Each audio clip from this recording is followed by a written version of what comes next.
ವಿಧಾನಸಭಾ ಕ್ಷೇತ್ರದ ಶಾಸಕ ದೀಪದ ಕೆಳಗಡೆ ಕತ್ಲೆ ಥರ. ಅವ್ರು ಇಡೀ ರಾಜ್ಯದ ಬಗ್ಗೆ ಮಾತಾಡ್ತಾರೆ, ನಮ್ಮ ರಾಜಾಜಿನಗರ ಕ್ಷೇತ್ರದ ಬಗ್ಗೆ ಮಾತಾಡಲ್ಲ.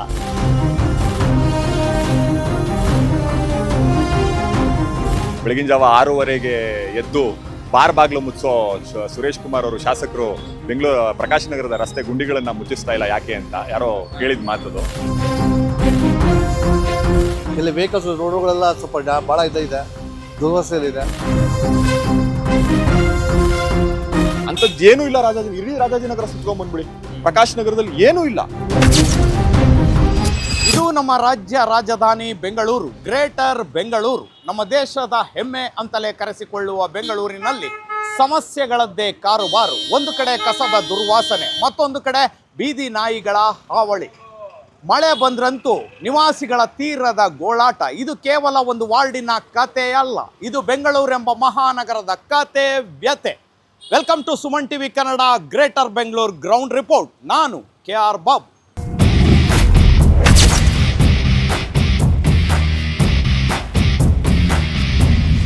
ಎಸ್, ಪ್ರಕಾಶ್ ನಗರ ವಾರ್ಡಿನಲ್ಲಿ ಇರ್ತಕ್ಕಂಥ ಸಮಸ್ಯೆಗಳೇನು, ಇಲ್ಲಿನ ಮತದಾರರೊಬ್ರು ನನ್ನೊಟ್ಟಿದ್ದಾರೆ. ಸರ್ ನಮಸ್ತೆ. ಸರ್, ಪ್ರಕಾಶ್ ನಗರ ವಾರ್ಡು ಈಗ ಆಲ್ರೆಡಿ ಗ್ರೇಟರ್ ಬೆಂಗಳೂರು ಆಗಿದೆ, ಚುನಾವಣೆ ದೂರದ ಮಾತಾಗಿದೆ. ಸರ್, ವಾರ್ಡಿಗೆ ಒಬ್ಬ ಕಾರ್ಪೊರೇಟರ್ ಆಯ್ಕೆ ಆದರೆ ಏನೇನು ಮಾಡ್ಬೇಕು ಸರ್? ಕಾರ್ಪೊರೇಟರ್ ಆಯ್ಕೆ ಆದರೆ ನೋಡಿ, ರೋಡ್ ಸಮಸ್ಯೆಗಳು ಜಾಸ್ತಿ ಇದೆ. ಇಲ್ಲಿ ವೆಹಿಕಲ್ಸ್ ಓಡಾಡೋದ್ರಿಂದ ಸ್ವಲ್ಪ ಅನಾನುಕೂಲ ಜಾಸ್ತಿ ಇದೆ. ಸ್ವಲ್ಪ ರೋಡ್ ವ್ಯವಸ್ಥೆಗಳು ಮಾಡೋದ್ರಿಂದ ಭಾಳ ಉತ್ತಮ. ಇನ್ನು ಕೆಲವೊಂದು ಚೇಂಬರ್ಸ್ ಇರ್ಬೋದು, ಮತ್ತೊಂದು ಇರ್ಬೋದು, ಸ್ವಲ್ಪ ಇಲ್ಲೆಲ್ಲ ಬ್ಲಾಕ್ ಆಗೋದು ಜಾಸ್ತಿ ಆಗ್ತಾ ಇದೆ. ಅಲ್ಲಿ ಅದೊಂದು ಸ್ವಲ್ಪ ಬಗೆಹರಿಸಿದ್ರೆ ನೆಕ್ಸ್ಟ್ ಬರೋ ಕಾರ್ಪೊರೇಟರ್ ಒಂದು ಉತ್ತಮ ಅಂತ ನಮ್ಮ ಅನಿಸಿಕೆ. ಸರ್, ಈಗ ವಾಟರ್ ಪ್ರಾಬ್ಲಮ್ ಇರ್ಬೋದು, ಇದ್ರದ್ದೆಲ್ಲ ಏನು ಸಮಸ್ಯೆ ಇಲ್ಲ ಅಂತ ಹೇಳ್ತೀರಿ. ಹೇಗಿದೆ ಏರಿಯಾ? ಸಮಸ್ಯೆ ಇದೆ, ಬಟ್ ಇರೋದ್ರಲ್ಲಿ ಸ್ವಲ್ಪ ಪರವಾಗಿಲ್ಲ. ಬಟ್ ಆದರೂ ನೆಕ್ಸ್ಟ್ ದಿನಗಳು ಬರೋದ್ರಿಂದ ಸ್ವಲ್ಪ ಇಂಪ್ರೂವ್ಮೆಂಟ್ ಮಾಡಿದ್ರೆ ಭಾಳ ಒಳ್ಳೆಯದು.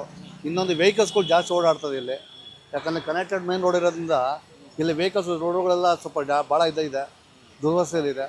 ಸ್ವಲ್ಪ ಸರಿಪಡಿಸಿದ್ರೆ ಭಾಳ ಉತ್ತಮ ಅಂತ ನಮ್ಮ ಅನಿಸಿಕೆ. ಎಸ್, ನನ್ನೊಟ್ಟಿಗೆ ಹಿರಿಯ ಪತ್ರಕರ್ತರಾದಂತಹ ತ್ಯಾಗರಾಜ್ ಅವರಿದ್ದಾರೆ. ಇದೇ ಪ್ರಕಾಶ್ ನಗರ ವಾರ್ಡಿನಲ್ಲಿ ಹುಟ್ಟಿ ಬೆಳೆದಂಥವ್ರು, ಈ ಏರಿಯಾದ ಪ್ರತಿಯೊಂದು ಮೂಲೆಯನ್ನು ಅರ್ತಿದ್ದಂಥವ್ರು, ಸಾಕಷ್ಟು ಹೋರಾಟಗಳನ್ನು ಮಾಡಿರುವಂಥವ್ರು, ಏರಿಯಾದ ಸಮಸ್ಯೆಗಳಿಗಾಗಿ ಧ್ವನಿ ಎತ್ತಿದಂತಹ ಪತ್ರಕರ್ತರು ನನ್ನೊಟ್ಟಿಗಿದ್ದಾರೆ. ತ್ಯಾಗರಾಜ್ ಅವರು ನಮಸ್ತೆ. ನಮಸ್ಕಾರ. ಒಬ್ಬ ಸೀನಿಯರ್ ಜರ್ನಲಿಸ್ಟ್ನ ನಾನು ಭೇಟಿ ಮಾಡಿದ ಖುಷಿ ಒಂದು ಕಡೆ ಆದರೆ, ಈಗ ನಾನು ವಾರ್ಡ್ಗಳ ಸಮಸ್ಯೆ ವಿಚಾರವಾಗಿ ಮಾತಾಡಲಿಕ್ಕೆ ಬಂದಿದ್ದೀನಿ. ಗ್ರೇಟರ್ ಬೆಂಗಳೂರು ಆಗಿದೆ, ಸೊ ಈಗ GBA ಈಗ ಎಲೆಕ್ಷನ್ ಬರ್ತಾ ಇದೆ. ಒಬ್ಬ ಕಾರ್ಪೊರೇಟರ್ ಆಯ್ಕೆ ಆದರೆ, ಯಾವುದೇ ವಾರ್ಡ್ ಆಗಿರಲಿ ಅಥವಾ ಯಾವುದೇ ಒಬ್ಬ ಪಕ್ಷ ಆಗಿರಲಿ, ಆತನ ಜವಾಬ್ದಾರಿ ಏನು ಸರ್? ಸರ್, ಇವಾಗ GBA ಆಗಿರೋದು ಒಂದು ಕಡೆ ವಿಷಾದ, ಒಂದು ಕಡೆ ಸಂತೋಷ.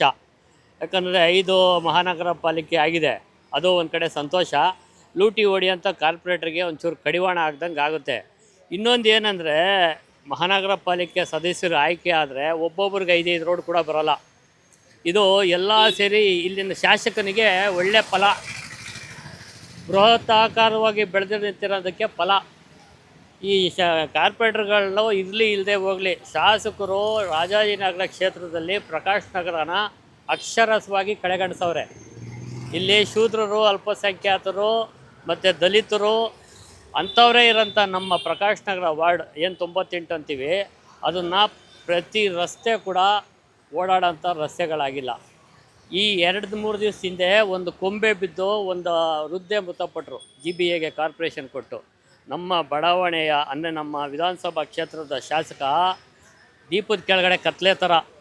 ಅವ್ರು ಇಡೀ ರಾಜ್ಯದ ಬಗ್ಗೆ ಮಾತಾಡ್ತಾರೆ, ನಮ್ಮ ರಾಜಾಜಿನಗರ ಕ್ಷೇತ್ರದ ಬಗ್ಗೆ ಮಾತಾಡಲ್ಲ. ಕನಕಪುರ ರಸ್ತೆ ಅಷ್ಟು ಚೆನ್ನಾಗೈತೆ ಅಂತಾರೆ, ಪ್ರಕಾಶ್ ನಗರದ ರಸ್ತೆ ಇಷ್ಟು ಕೆಟ್ಟದಾಗಿದೆ ಅಂತ ಮಾತಾಡಲ್ಲ.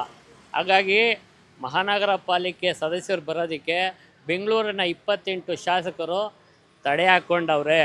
ಚುನಾವಣೆ ಆಗೋಂಥದ್ದು ಅಸಾಧ್ಯ ಅಂತ ನನ್ನೊಂದು ಅನಿಸಿಕೆ. ಸರ್, ಇವಾಗ ಪ್ರಮುಖವಾಗಿ ಶಾಸಕರು ತಡೆ ಹಾಕಿರೋದಕ್ಕೆ ಕಾರಣ ಏನಪ್ಪ ಅಂತಂದರೆ, ಎಲ್ಲೋ ಒಂದು ಕಡೆ ಅನುದಾನವನ್ನು ಲೂಟಿ ಹೊಡೆಯುವಂಥ ಯತ್ನ ಅಂತಲೇ ಹೇಳ್ತೀರಾ ಅಂತ ನೇರವಾಗಿ? ಸರ್, ರಾಜಾಜಿನಗರ ವಿಧಾನಸಭಾ ಕ್ಷೇತ್ರದಲ್ಲಿ 600 ಕೋಟಿ ರೂಪಾಯಿ ಹಗರಣ ನಡೆದಿದೆ ಅನ್ನೋಂಥ ಮಾಹಿತಿ ಇದೆ. ನಾನು ಪತ್ರಕರ್ತನಾಗಿ ನನಗೂ ಮಾಹಿತಿ ಬಂದಿರೋದ್ರಿಂದ 600 ಕೋಟಿ ರೂಪಾಯಿ ಕಲ್ಲು ಬಿಲ್ಲು ಆಗಿರೋಂಥ ಸಾಕಷ್ಟು ಪುರಾವೆಗಳು ಸಿಗ್ತಾಯಿದೆ. ನಾವು ಮಾಹಿತಿ ಹಕ್ಕಿನಲ್ಲಿ ತಗೊತಾ ಇದ್ದೀವಿ. ಅದರ ವಿಚಾರವಾಗಿ ಮುಂದಿನ ದಿನಗಳಲ್ಲಿ ಪ್ರತಿಭಟನೆ ಕೂಡ ಇಟ್ಕೊಂಡಿದ್ದೀವಿ ಡಾಕ್ಟರ್ ರಾಜ್ಕುಮಾರ್ ಸೇನೆ ವತಿಯಿಂದ. ಸರಿ, ಈಗ ಪ್ರಮುಖವಾಗಿ ಯಾರೇ ಒಬ್ಬ ಕಾರ್ಪೊರೇಟರ್ ಆದರೂ ಪ್ರಕಾಶ್ ನಗರಕ್ಕೆ ನೀವೊಬ್ರು ಪತ್ರಕರ್ತರಲ್ಲದೆ ಒಬ್ಬ ಸಾಮಾನ್ಯ ನಾಗರಿಕನಾಗಿ ಕೇಳೋದಾದ್ರೆ ಏನೇನು ಕೇಳ್ತೀರಿ ಸರ್? ಸರ್, ಮೂಲಭೂತ ಹಕ್ಕು ಅಷ್ಟೇ ಸರ್ ಕೇಳೋದು. ಒಳಚರಂಡಿ, ವಿದ್ಯುತ್ತು, ರಸ್ತೆ, ಕುಡಿಯೋಕ್ಕೆ ನೀರು, ಈ ನಾಲ್ಕೇ ಸರ್ ಮನುಷ್ಯನಿಗೆ ಬೇಕಾಗಿರೋಂಥ ಮೂಲಭೂತ ಸೌಕರ್ಯ. ಅದೇ ಇಲ್ಲ ಅಂದಮೇಲೆ ಇಲ್ಲ, ಪ್ರತಿ ವಾರಕ್ಕೆ 2 ದಿನ ಒಳಚರಂಡಿ ಕಟ್ಕೊತಾ ಇರುತ್ತೆ, ವಿದ್ಯುತ್ ದೀಪಗಳು ಕೈ ಕೊಡ್ತಾ ಇರುತ್ತೆ, ಮತ್ತು ಯಾವೊಂದು ರಸ್ತೆಗಳು ಸರಿಯಿಲ್ಲ. ಒಟ್ಟಾರೆ ಮೂಲಭೂತ ಸೌಕರ್ಯ ಪ್ರಕಾಶ್ ನಗರಕ್ಕೆ ಮರೀಚುಕೆ ಆಗಿದೆ. 1947 ಹಿಂದೆ ಕೂಡ ಚೆನ್ನಾಗಿತ್ತೇನೋ ಅನ್ನಿಸ್ತಾ ಇದೆ. ಇವತ್ತು 2026 ಆಗಿದೆ, ಅಷ್ಟೇ ಕಳಪೆ ಆಗಿದೆ ಪ್ರಕಾಶ್ ನಗರ. ಎಸ್, ಸ್ವಾತಂತ್ರ್ಯ ಪೂರ್ವದಲ್ಲಿ ಪ್ರಕಾಶ್ ನಗರನೇ ಎಷ್ಟೋ ಅದ್ಭುತವಾಗಿತ್ತು, ಈಗ 2026ರಲ್ಲಿ ತುಂಬ ಕಳಪೆ ಆಗಿದೆ ಅನ್ನುವಂಥದ್ದು ಪತ್ರಕರ್ತರ ಮಾತು. ಬನ್ನಿ ಮತ್ತಷ್ಟು ಜನ ನಾಗರಿಕರನ್ನ, ಈ ವಾರ್ಡಿನ ಮತದಾರರನ್ನ ಮಾತಾಡಿಸೋಣ, ಅವ್ರು ಏನು ಹೇಳ್ತಾರೆ ಕೇಳೋಣ. ಮತದಾರನಾಗಿ ಒಂದು ಪ್ರಶ್ನೆಗಳನ್ನು ಕೇಳಬೇಕು ಸುರೇಶ್ ಕುಮಾರ್ ಅವರಿಗೆ. ಪ್ರಶ್ನೆಗಳು ಸುರೇಶ್ ಕುಮಾರ್ ಅವರು ಮೋದಿ ಅವರ ಫಾಲೋವರು, ಅವರು ಪ್ರಶ್ನೆಗಳಿಗೆ ಉತ್ತರ ಕೊಡೋದಿಲ್ಲ. ಒನ್ ಸೈಡೆಡ್ ಅವರ ಅಭಿಪ್ರಾಯಗಳನ್ನು ಮಾತ್ರ ಫೇಸ್ಬುಕ್ಕಲ್ಲಿ ಹಂಚ್ಕೋತಾರೆ, ಬಿಟ್ಟರೆ ಉತ್ತರಗಳನ್ನು ಕೊಡಲ್ಲ ಅವರು. ಪರವಾಗಿಲ್ಲ, ಆದರೂ ಕೇಳ್ತೀವಿ. ನನಗೆ ನಮ್ಮ ಸ್ನೇಹಿತರು ಯಾರೋ ಕಳಿಸಿದ ಜೋಕೊಂದು, ಬೆಳಗಿನ ಜಾವ 6:30ಗೆ ಎದ್ದು ಬಾರ್ ಬಾಗ್ಲು ಮುಚ್ಚೋ ಸುರೇಶ್ ಕುಮಾರ್ ಅವರು ಶಾಸಕರು ಪ್ರಕಾಶ್ ನಗರದ ರಸ್ತೆ ಗುಂಡಿಗಳನ್ನು ಮುಚ್ಚಿಸ್ತಾ ಇಲ್ಲ ಯಾಕೆ ಅಂತ ಯಾರೋ ಕೇಳಿದ ಮಾತದು.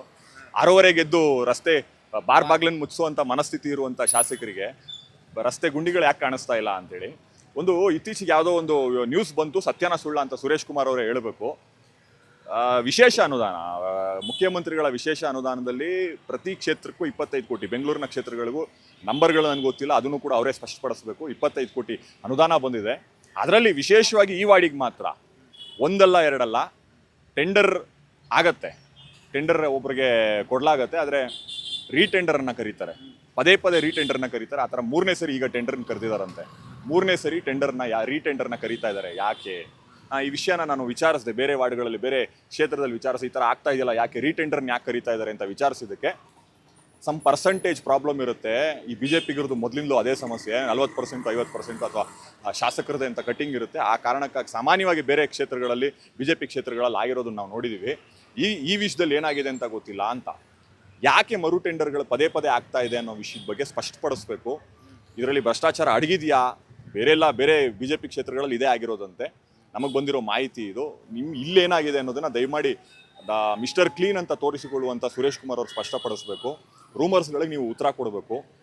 ಜೊತೆಗೆ ಪ್ರಕಾಶ್ ನಗರ ಅಥವಾ ನಾನು ಒಟ್ಟಾರೆ ರಾಜಾಜಿನಗರದ ಬಗ್ಗೆ ಮಾತಾಡೋದಾದರೆ ಶೂನ್ಯ ಅಭಿವೃದ್ಧಿ. ನೀವು ನಮ್ಮ ಕ್ಷೇತ್ರದ ಶಾಸಕರನ್ನು ಕೇಳಿದ್ರೆ ಅವ್ರಿಗೆ ಗೊತ್ತಿರೋ ಅಭಿವೃದ್ಧಿ ಅಂತ ವಿಚಾರ ಅಂತ ಬಂದರೆ ಅವ್ರಿಗೆ ಗೊತ್ತಿರೋದು ರಸ್ತೆ ತಾರು, ಅದು ಕೂಡ ಹಾಕಿಲ್ಲ ಸರ್. ಅಭಿವೃದ್ಧಿ ಅಂದರೆ ಬೇರೆ ಏನೂ ಇಲ್ಲ. ತುಂಬ ಶಾಸಕರ ಅನುದಾನದಿಂದ ಏನೇನೋ ಮಾಡ್ಬೋದು. ನೀವು ರಾಜಾಜಿನಗರ ಒಳಗೆ ಬಂದುಬಿಟ್ರೆ, ನೀವು ಬೇರೆ ಕ್ಷೇತ್ರದಿಂದ ರಾಜಾಜಿನಗರದ ಒಳಗೆ ಬಂದುಬಿಟ್ರೆ ನಿಮಗೆ ಯಾವುದೋ ಹಳ್ಳಿ ಗ್ರಾಮಾಂತರ ಪ್ರದೇಶಕ್ಕೆ ಹೋಗ್ತಾ ಇದೀವೇನಪ್ಪ, ಏನಂತಾರೆ ಕುಗ್ರಾಮಕ್ಕೆ ಹೋಗ್ತಾ ಇದೀವೇನಪ್ಪ ಅನ್ನೋ ರೀತಿಯ ಪರಿಸ್ಥಿತಿ ಇದೆ. ರಾಜಾಜಿನಗರದಲ್ಲಿ ವಿಶೇಷವಾಗಿ ಈ ಪ್ರಕಾಶ್ ನಗರದೆಲ್ಲ ಗಿಗ್ ವರ್ಕರ್ಗಳಿರುವಂಥ ಕೆಳ ಮಧ್ಯಮ ವರ್ಗ, ಹೆಚ್ಚು ಅಂದರೆ ಮಧ್ಯಮ ವರ್ಗ, ಅದಕ್ಕಿಂತ ಹೆಚ್ಚಿರುವಂಥ ಜನಗಳಿಲ್ಲ. ಇಂಥ ಪ್ರದೇಶವನ್ನು ಅಥವಾ ರಾಜ್ಕುಮಾರ್ ರೋಡಿಂದ ಈಚೆಗೆ ಈ 2 ವಾರ್ಡ್ ಬರುತ್ತೆ, ಅಥವಾ ಈಗ GB ಆದ ನಂತರ 3 ವಾರ್ಡ್ಗಳಾಗಿವೆ. ಈ ವಾರ್ಡನ ಬಗ್ಗೆ ವಿಶೇಷವಾದಂಥ ತಾತ್ಸಾರವನ್ನು ಸುರೇಶ್ ಕುಮಾರ್ ಅವರು ಇಟ್ಕೊಂಡಿದ್ದಾರೆ. ಅದಕ್ಕೆ ಬೇರೆ ಬೇರೆ ಕಾರಣಗಳು, ನಾವು ರಾಜಕೀಯ ಕಾರಣಗಳನ್ನ ಹೇಳ್ತೀವಿ, ಇಲ್ಲಿ ಓಟ್ ಹಾಕ್ಲಿಲ್ವಂತೆ, ಅದಕ್ಕೆ ಅವ್ರಿಗೆ ಆಸಕ್ತಿ ಇಲ್ವಂತೆ, ಹಂಗೆ ಅಂತೆಲ್ಲ ಕಾರಣಗಳನ್ನ ಹೇಳ್ತೀವಿ. ಆದರೆ ಮನಸಾರೆ ದಯಮಾಡಿ ಸುರೇಶ್ ಕುಮಾರ್ ಯೋಚನೆ ಮಾಡಬೇಕು. ಈ ರಾಜ್ಕುಮಾರ್ ರೋಡಿನ ಈಚೆಗಡೆ ಇರುವಂಥ ಪ್ರದೇಶಗಳ ಬಗ್ಗೆ ನಿಮ್ಗೆ ಯಾಕೆ ಅಷ್ಟೊಂದು ತಾತ್ಸಾರ, ಯಾಕೆ ಅಷ್ಟೊಂದು ನಿರಾಸೆ? ನಿಮಗೆ ಒಂದು ಸ್ವಲ್ಪ ಗಮನ ಕೊಡಿ. ಇಲ್ಲಿನ ರಸ್ತೆಗಳ ಬಗ್ಗೆನೂ ಗಮನ ಕೊಡಿ. ಬೇರೆ ಬೇರೆ ಸಮಸ್ಯೆಗಳಿವೆ, ಪಾರ್ಕಿಂದ ಒಂದಷ್ಟು ಏನೂ ಇಲ್ಲ ಸರ್ ಅಭಿವೃದ್ಧಿ. ನೀವು ಈಗ ಪ್ರೆಸೆಂಟ್ ಕಾರ್ಪೊರೇಟರ್ ಒಬ್ಬ ಯಾವುದೇ ಪಕ್ಷದಿಂದ ಆಯ್ಕೆ ಆದ್ರು, ತಾವೊಬ್ಬ ಯೂತ್ ಆಗಿ ಪ್ರಕಾಶ್ ನಗರಕ್ಕೆ ಆಗ್ಬೇಕಿರೋದೇನು? ಪ್ರಕಾಶ್ ನಗರಕ್ಕೆ ಆಗಬೇಕಾಗಿರೋದು ಮೊದಲಿಗೆ ಎಲ್ಲರೂ ಹೇಳುವಂಥದ್ದು ಮೂಲಭೂತ ಸಮಸ್ಯೆ ರಸ್ತೆ, ಅದೊಂದಾಗಬೇಕು. ಅದರ ನಂತರದ ಅಭಿವೃದ್ಧಿ ಕೆಲಸಗಳು ಅಂತ ಬಂದಾಗ ಒಂದಷ್ಟು ಗೋಮಾಳದ ಸಣ್ಣ ಪುಟ್ಟ ತುಂಬ ಚಿಕ್ಕ ಚಿಕ್ಕ ಜಾಗಗಳಿವೆ, ಅಲ್ಲಿ ವಿಶೇಷವಾಗಿ ಏನಾದರೂ ಮಾಡೋಕ್ಕೆ ಸಾಧ್ಯನಾ? ರಾಜಾಜಿನಗರದಲ್ಲಿ ಇದಿಲ್ಲ, ಸ್ವಿಮ್ಮಿಂಗ್ ಪೂಲ್ಗಳಿಲ್ಲ, ಆಟದ ಮೈದಾನ 1-2 ಇದೆ. ಅದನ್ನು ಬಿಟ್ಟು ಭಾಳ ಹೇಳಿಕೊಳ್ಳುವಂಥ ಮಕ್ಕಳಿಗೆ ಅಂತ ಒಂದು ಪ್ರದೇಶ ಇಲ್ಲ, ಸರ್ಕಾರಿ ಪ್ರದೇಶಗಳಿಲ್ಲ. ಅಂಥದ್ದೇನಾದರೂ ಮಾಡೋಕ್ಕೆ ಸಾಧ್ಯ ಆದರೆ ಪ್ರಕಾಶ್ ನಗರದ ಒಂದಷ್ಟು ಜಾಗ ಇದೆ. ಪ್ರಕಾಶ್ ನಗರದಲ್ಲಿ ಪಾರ್ಕ್ ಇದೆ, ಗಾಯತ್ರಿ ದೇವಿ ಉದ್ಯಾನವನ ಇದೆ, ಅಲ್ಲೇನಾದರೂ ಮಾಡೋಕ್ಕೆ ಸಾಧ್ಯನಾ? ಇದೆ, ಒಂದಷ್ಟು ಆಟದ ಸಾಮಾನುಗಳನ್ನೆಲ್ಲ ಹಾಕಿ ಏನೇನೋ ಮಾಡಿದರೆ, ಬಟ್ ಸಾಲ್ತಾ ಇಲ್ಲ. ಅದನ್ನು ಮೀರಿ ಏನಾದರೂ ಮಾಡೋಕ್ಕೆ ಸಾಧ್ಯನಾ? ಅಲ್ಲಿರುವಂಥ ಸಣ್ಣ ಪುಟ್ಟ ಸರ್ಕಾರಿ ಜಾಗಗಳಲ್ಲಿ ಏನಾದರೂ ಮಾಡೋಕ್ಕೆ ಸಾಧ್ಯನಾ? ಅಭಿವೃದ್ಧಿ ಕೆಲಸಗಳನ್ನು ವಿಶೇಷವಾಗಿ ಏನಾದರೂ ತರಬೇಕು ಸರ್. ಮತ್ತದೇ ರಸ್ತೆ, ಟೈರು, ಬೀದಿ ದೀಪ ಇಷ್ಟಕ್ಕೆ ನಿಲ್ಲಬಾರ್ದು. ಅದನ್ನು ಮೀರಿ ಅಭಿವೃದ್ಧಿ ಏನಾದರೂ ಮಾಡೋಕ್ಕೆ ಸಾಧ್ಯನಾ? ನೀವು BJP ಕ್ಷೇತ್ರದ MLA ಇದ್ದಂಥ ಕ್ಷೇತ್ರಗಳು ಗೋವಿಂದರಾಜನಗರ ನೋಡ್ಬೋದು, ನೀವು ಮಲ್ಲೇಶ್ವರಂ ನೋಡ್ಬೋದು, ಎಷ್ಟು ಅಭಿವೃದ್ಧಿ ಏನೇನು ಮಾಡಿದ್ದಾರೆ. ನೀವು ಗೋವಿಂದರಾಜನಗರಕ್ಕೆ ಹೋಗ್ಬಿಟ್ರೆ ಸೋಮಣ್ಣವರೇ ಇದ್ದಿದ್ದು, ಅಪ್ರಿಷಿಯೇಟ್ ಮಾಡ್ತೀವಿ ನಾವು. ಎಂಥ ಅಭಿವೃದ್ಧಿ ಕೆಲಸಗಳಾಗಿ ಎಷ್ಟು ಆಸ್ಪತ್ರೆಗಳನ್ನು ಕಟ್ಟಿದ್ದಾರೆ, ಎಷ್ಟು ಡಯಾಗ್ನೋಸ್ಟಿಕ್ ಸೆಂಟರ್ಗಳನ್ನು ಕಟ್ಟಿದ್ದಾರೆ. ಅಂಥದ್ದು ಏನೂ ಇಲ್ಲ ಇಡೀ ರಾಜಾಜಿನಗರ ಸುತ್ಕೊಂಡ್ಬಂದ್ಬಿಡಿ. ಪ್ರಕಾಶ್ ನಗರದಲ್ಲಿ ಏನೂ ಇಲ್ಲ. ಒಂದು ಯಾವುದೋ ಒಂದು ಸರ್ಕಾರಿ ನಮ್ಮ ಕ್ಲಿನಿಕ್ ಥರದ್ದೊಂದು ಆರೋಗ್ಯ ಕೇಂದ್ರ ಒಂದಿದೆ, ಅದು ಯಾವುದೋ 100-200 ವರ್ಷಗಳಿಂದ ಕಟ್ಟಿದಂಥ ಆರೋಗ್ಯ ಕೇಂದ್ರ ಬಿಟ್ಬಿಟ್ರೆ ಅದರಲ್ಲಿ ಫೆಸಿಲಿಟಿಗಳಿಲ್ಲ. ಅಂಥದ್ದು ನಾವು ರಾಜಕೀಯ ಕಾರಣಗಳಿಗೆ ಅಭಿವೃದ್ಧಿ ಶೂನ್ಯ ಅಂತ ಹೇಳ್ಬಿಡ್ಬೋದು. ಬಟ್ ಆ್ಯಕ್ಚುಲಿ ನೀವು ಹೋಗಿ ಒಂದು ಸುತ್ತಾಕೊಂಬನ್ನಿ, ಖಂಡಿತ ಇಲ್ಲ, ಏನೂ ಇಲ್ಲ. ಅಭಿವೃದ್ಧಿಗೆ ವಿಶೇಷವಾಗಿ ನಮ್ಮ ಕಣ್ಣಿಗೆ ಏನೂ ಕಾಣೋದಿಲ್ಲ. ಸ್ವಲ್ಪ ಮಿಸ್ಟರ್ ಕ್ಲೀನ್ ಒಳ್ಳೆ ವ್ಯಕ್ತಿ ಅಂತ ಹೇಳಿಸ್ಕೊಂಡು ತಿರುಗಾಡ್ತಿದ್ದೀರಿ. ಹೌದು, ಏನಾದರೂ ಮಾಡಬೇಕಲ್ಲ ಅಭಿವೃದ್ಧಿ ಕೆಲಸ. ನೀವು ಒಂದು ಸಣ್ಣ ಜನರಿಗೆ ತೃಪ್ತಿಯಾಗಿ ನಿಮ್ಗೆ ಓಟ್ ಹಾಕಿದ್ದೀವಿ ಅಂತೇಳಿ ತೃಪ್ತಿ ಆಗಬೇಕಲ್ವಾ? ನಿಮ್ಗೆ ಓಟ್ ಹಾಕಿದವ್ರಿಗಾದ್ರೂ ತೃಪ್ತಿ ಪಡಿಸೋದಕ್ಕೆ ಒಂದಷ್ಟು ಕೆಲಸ ಮಾಡಬೇಕಲ್ವಾ ನೀವು? ಅದೇ ಮುಖ್ಯವಾಗಿ ದಯಮಾಡಿ ಇದೇನು ರೀಟೆಂಡರ್ ವಿಷಯ ಮಾತ್ರ ದಯವಿಟ್ಟು ಸ್ಪಷ್ಟಪಡಿಸ್ಬಿಡಿ. ಫೇಸ್ಬುಕ್ಕಲ್ಲೇ ಹೇಳಿ ಸರ್, ಸಾಕು, ತೊಂದರೆ ಇಲ್ಲ. ಯಾಕೆ 3ನೇ ಸರಿ ಪ್ರಕಾಶ್ ನಗರಕ್ಕೆ ರೀಟೆಂಡರ್ ಆಗಿದೆ, ಯಾಕೆ ರಸ್ತೆ ತಾರು ಇನ್ನೂ ಹಾಕಿಲ್ಲ, ಅದನ್ನು ಮಾತ್ರ ಹೇಳ್ಬಿಡಿ. ಏನು ಕೆಲಸ ನಡೀತಾ ಇಲ್ಲ ಸರಿಗೆ, ರೋಡೆಲ್ಲ ಅಧ್ವಾನ ಆಗ್ಬಿಟ್ಟಿದೆ, ಏನು ಕೆಲಸ ಮಾಡ್ತಾ ಇಲ್ಲ. MLAಗಳು ಬರ್ತಾನೆ ಇಲ್ಲ, ಓಟ್ ಕೇಳಿದಾಗ ಬರ್ತಾ ಇದ್ದಾರೆ. ಆಮೇಲೆ ಏನು ಕೆಲಸ ಇಲ್ಲ. ಪ್ರಕಾಶ್ ನಗರ ಒಂದೊಂದು ರೋಡು ತುಂಬ ಗುಂಡಿ ಆಗ್ಬಿಟ್ಟಿದೆ, ತುಂಬ ಹಳ್ಳದಿನ್ನೆ ಆಗ್ಬಿಟ್ಟಿದೆ, ಏನು ನೋಡ್ತಾ ಇಲ್ಲ. ಟೋಟಲಿ ಮೂಲಭೂತ ಸೌಕರ್ಯಗಳ ಕೊರತೆ ಐತೆ ಅಂತೀರಾ? ಹೌದು, ಐತೆ, ತುಂಬ ಕೊರತೆ ಇದೆ. ಈಗ ಒಬ್ಬ ಹೊಸ ಕಾರ್ಪೊರೇಟರ್ ಬಂದ್ರೆ ಅವ್ರು ಯಾವುದೇ ಪಕ್ಷದಿಂದ ಬರ್ಬೋದು. ಹೊಸ ಕಾರ್ಪೊರೇಟರ್ ಬಂದ್ರೆ ಪ್ರಕಾಶ್ ನಗರಕ್ಕೆ ಏನಾಗಬೇಕು ಸರ್? ಹೊಸ ಕಾರ್ಪೊರೇಟ್ ಬಂದರೆ ಒಳ್ಳೇದು, ಕಾಂಗ್ರೆಸ್ ಬಂದರೆ ಒಳ್ಳೇದು. ಅವ್ರು ಬಂದರೆ ಮಾಡ್ತಾರೆ. ಕಾಂಗ್ರೆಸ್ ಬರಬೇಕು. ಈಗ ಅಲ್ಲಿ ಮುಂಚೆ ಎಲ್ಲ ಕಾಂಗ್ರೆಸ್ ಬಂದಾಗ ಮಾಡ್ತಾ ಇದ್ರು, ಪದ್ಮಾವತಿ ಎಲ್ಲ ಮಾಡ್ತಾ ಇದ್ರು. ಈಗ ರವೀಂದ್ರ ಫೀಲ್ಡಲ್ಲೂ ಸ್ವಲ್ಪ ಮಾಡಿದ್ರು, ಆಮೇಲೆ ಇವಾಗ ಇದ್ರಲ್ಲಿ ಮಾಡ್ತಾ ಇಲ್ಲ. ಅದೇ ಸುರೇಶ್ ಕುಮಾರ್ MLA ಅವರೇ ಸರಿಗೆ ಮಾಡ್ತಾ ಇಲ್ಲ ಕೆಲಸ ಯಾವುದು. ಸುಮ್ಮನೆ ಬರ್ತಾರೆ, ಆ ಟೈಮಲ್ಲಿ ಮಾತಾಡ್ತಾರೆ, ಹೋಗ್ತಾರೆ ಅಷ್ಟೇ. ಸರಿ, ಎಲ್ಲೋ ಒಂದ್ ಕಡೆ ಈಗ ಕಾರ್ಪೊರೇಟರ್ಗಳು ಇಲ್ದಲೇ ಇರೋದು, ಅವ್ರಿಗೆ ಓಡಾಡಕ್ ತೊಂದರೆ ಆಗಿರ್ಬೋದು. ಪಾಪ ಬಂದು ನೋಡಕ್ ಆಗ್ತಾ ಇಲ್ಲ. ಸಿಕ್ಕಾಪಟ್ಟೆ ವಾರ್ಡ್ ಎಲ್ಲ ದೊಡ್ಡದಿದೆ, ತುಂಬ ದೊಡ್ಡದೇ ಇದ್ರೂ ಕೆಲಸ ಆಗ್ತಾ ಇಲ್ಲ. ನೋಡ್ತಾ ಇದ್ದೀರಲ್ಲ ಸರ್ ನೀವೇನ ಯಾವ ರೀತಿ ಇದೆ ಅಂತ. ಅಲ್ಲಲ್ಲಿ ಹಳ್ಳ ಇದೆ, ದಿನ ಇದಿದೆ, ಒಂದೇ ಲೆವೆಲ್ ಇಲ್ಲ, ತಾರ ಹಾಕಲ್ಲ. ಕಂಪ್ಲೇಂಟ್ ಮಾಡಿದ್ರು ಯಾರು ಬಂದು ಮಾಡಲ್ಲ. ಕಾರ್ಪೊರೇಟರ್ ಇಲ್ಲ, MLA ಬರ್ತಾ ಇಲ್ಲ. ಇಲ್ಲ ಬರ್ತಾ ಇಲ್ಲ. ಇದೇ ತರಾನೇ ಮಳೆ ಬಂದ್ರೆ ಎಲ್ಲ ನೀರು ತುಂಬಿಟ್ರೆ ನಡಿಯಕ್ಕೆ ಆಗಲ್ಲ. ಅದೇ ಪರಿಸ್ಥಿತಿಲಿ ಇದೆ. ಆ ಕಡೆನೂ ಹಂಗೆ ಇದೆ. ಆ ವರ್ಕ್ಶಾಪ್ ಇದೆಯಲ್ಲ, ಆ ಕಡೆ ಡೆಡ್ ಎಂಡಲ್ಲೂ ಅದೇ ರೀತಿ ಇದೆ, ಅದೇ ತರ ಇದೆ. ಟೋಟಲಿ ವಯಸ್ಸಾದವರು ಇದೇ ತರಾನೇ ಎಲ್ಲ. ಕಲ್ಲುಗಳು ಮಣ್ಣುಗಳು ಇದ್ರಲ್ಲಿ ಕಾಲಿಡಕ್ಕಾಗಲ್ಲ, ನಡಿಯಕ್ಕಾಗಲ್ಲ, ಇದೇ ಗೋಳನ. ಸರಿ, ಇವಾಗ ಹೊಸದಾಗಿ GB ಎಲೆಕ್ಷನ್ ಬರ್ತೈತೆ. ಯಾವುದೇ ಪಕ್ಷದ ಕಾರ್ಪೊರೇಟರ್ ಆದ್ರೂ ನೀವೊಬ್ರು ಗೃಹಿಣಿಯಾಗಿ ಏನ್ ಕೇಳ್ತೀರಿ ಈ ವಾರ್ಡ್ಗೆ? ಅದೇ ಈ ವಾರ್ಡ್ಗೆ ರೋಡ್ ಸರಿ ಮಾಡಿಕೊಡ್ಬೇಕು. ಹಳ್ಳ ದಿಣ್ಣೆ ಇರೋ ಕಡೆ ಎಲ್ಲ ಮುಚ್ಕೊಡ್ಬೇಕು. ಓಡಾಡೋಕೆ ಕಷ್ಟ, ಗಾಡಿ ಓಡಾಡೋಕ್ಕೂ ಕಷ್ಟ, ನಾವು ಜನ ಓಡಾಡೋಕ್ಕೂ ಕಷ್ಟ. ಅದನ್ನೇ ನಾವು ಕೇಳ್ತೀವಿ ಸರ್, ಅದನ್ನೇ ಕೇಳೋದು. ಯಾವಾಗಿದೆ ಎಲೆಕ್ಷನು? ಮೇ ಬಿ ಈಗ ಸುಪ್ರೀಂ ಕೋರ್ಟ್ ಹೇಳಿದೆ ಆಗಸ್ಟ್ 31 ಮಾಡ್ಬೇಕು ಎಲೆಕ್ಷನ್ ಅಂತ. ಸೊ ಅದಕ್ಕೆ ಇವರೆಲ್ಲ ಏನ್ ಪೋಸ್ಟ್ಪೋನ್ ಮಾಡ್ತಾರ, ಏನ್ ಕತೆ ಅಂತ ಇನ್ನು ಗೊತ್ತಿಲ್ಲ. ಆಗಸ್ಟ್ 31 ಹೇಳಿದೆ. ಅದಕ್ಕೆ ಪ್ರಕಾಶ್ ನಗರಕ್ಕೆ ಏನ್ ಬೇಕು ಏನ್ ಬೇಡ ಅಂತ ಕೇಳೋಣ ಅಂತ ಬಂದ್ವಿ. ಅದೇ ಸರ್, ಈ ರೋಡ್ ಎಲ್ಲ ಹಳ್ಳ ಇದೆ, ಸರಿ ಇಲ್ಲ, ಗಾಡಿ ಹೋಗಕ್ಕಾಗಲ್ಲ, ಜನ ನಡಿಯಕ್ಕಾಗಲ್ಲ. ಈ ರೋಡೇ ಅಲ್ಲ, ಆ ಕಡೆ ರೋಡು ಹಂಗೆ ಇದೆ, ಆ ಕಡೆ ರೋಡು ಇದೆ. ಕಂಪ್ಲೇಂಟ್ ಅಷ್ಟು ಯಾರು ಕೇರ್ ತಗೊಳ್ಳಲ್ಲ, ಹೇಳೋದು ಇಲ್ಲ. ನೀರು ಎಲ್ಲ ಇಲ್ಲ, ಚೇಂಬರ್ ಸ್ವಲ್ಪ ಇವಾಗ ಪ್ರಾಬ್ಲಮ್ ಇಲ್ಲ. ನೀರಿನ ಮಾತ್ರ ನಮ್ಮ ಬೋರ್ ನೀರೇ ಹೊಂಟೋಯ್ತು. ಪಕ್ಕದಲ್ಲಿ ಬಿಲ್ಡಿಂಗ್ ಕಟ್ಟಿದ್ರು, ಅವ್ರು ಬಿಲ್ಡಿಂಗ್ ಕಟ್ಟಿದ್ಮೇಲೆ ನಮ್ಮ ನೀರೇ ಹೊಂಟೋಯ್ತು. 1 ವರ್ಷ ಆಯ್ತು ಬೋರ್ ನೀರೇ ಇಲ್ಲ ಇವಾಗ. ನಮ್ಮ ಬಿಲ್ಡಿಂಗ್ ಎಲ್ಲ ಇಲ್ಲ. ಹಂಗೆ ನಮ್ಗೆ ಟ್ಯಾಂಕು ಇಲ್ಲ, ಸಂಪು ಇಲ್ಲ, ನೀರೇ ಹಂಗೆ ಕೊಳ ನೀರು ತುಂಬಿಸ್ಕೊಂಡಿದ್ದೀವಿ ನಾವು. ಬರುತ್ತೆ.